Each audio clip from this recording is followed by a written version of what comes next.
Ya Allah, astagfirullahaladzim, ya Allah. Ya Allah, pada tolong. KMP Tunu Pratamajaya yang tenggelam di Selat Bali diduga mengangkut lebih dari 65 orang, lantaran ada penumpang yang tidak terdata dalam manifest.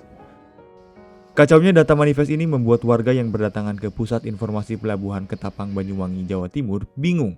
Lantas, apa itu manifest dan kenapa hal ini jadi penting dalam sebuah perjalanan?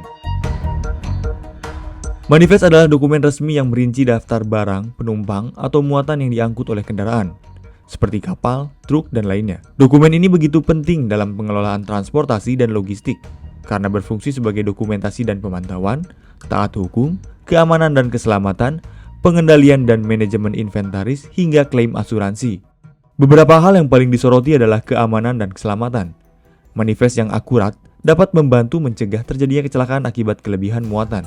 Selain itu, bila terjadi kecelakaan seperti KMP Tunu Pratamajaya, manifest juga dapat membantu memudahkan pencarian dan pencocokan data korban yang harus diselamatkan, juga klaim asuransi kecelakaan.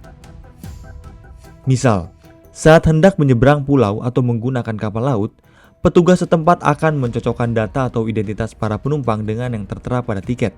Petugas biasanya akan meminta identitas penumpang untuk pencocokan data tersebut.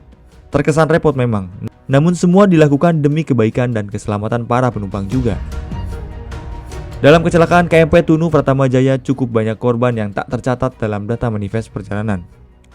Tak hanya penumpang, bahkan seorang penjaga kantin kapal pun tak masuk dalam manifest. Kecelakaan laut di Selat Bali bukan pertama terjadi. Dalam 5 tahun terakhir, telah terjadi 5 kali kecelakaan laut di Selat Bali.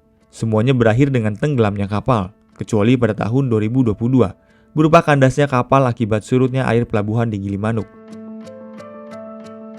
Data statistik investigasi kecelakaan transportasi 2024 KNKT menunjukkan kasus tenggelamnya kapal di Selat Bali memiliki proporsi yang relatif besar secara nasional.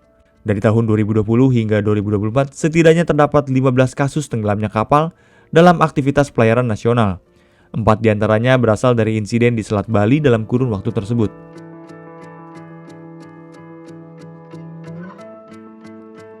Sementara itu, dalam keterangan tertulis pada Kamis 3 Juli 2025, pakar kelautan sekaligus Dekan Teknologi Kelautan Institut Teknologi 10 November Setyo Nugroho menyebut, dari 200 kasus kecelakaan kapal terbalik atau tenggelam, 80% diantaranya melibatkan persoalan pemuatan yang tidak baik. Selain itu, cuaca ekstrim juga menjadi faktor yang tidak bisa diabaikan. Lebih lanjut, Setyo menyebut penting untuk mengevaluasi secara menyeluruh terhadap standar operasional pelayaran, di antaranya terkait prosedur pemuatan, perawatan kapal, hingga pengelolaan navigasi. Sistem manajemen muatan pun perlu diperbaiki agar setiap kapal memuat sesuai kapasitasnya.